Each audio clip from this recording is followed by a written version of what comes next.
করে আব্দুর রহমান সুদাইসি বলে, ও মা, এই ঘর এত সুন্দর, এত সুন্দর, এত দামি জায়গা গো মা, তুমি যতই আমার এক জায়গায় রাখো আমি ওই জায়গায় নিজের স্থির রাখতে পারি না।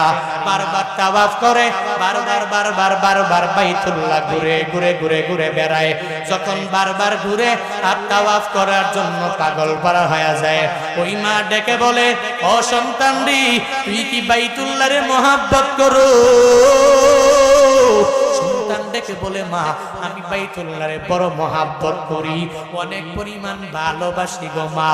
মা সঙ্গে সঙ্গে এক হাত দিয়া বাইতুল্লাহর কালো গিলাফের মধ্যে ধরলেন, আর একটা হাত দিয়া সন্তানের মাথা তালুর মধ্যে ধরে ধরে আমার মাওলার দরবারে জানায়া দেয়, হে মালিক,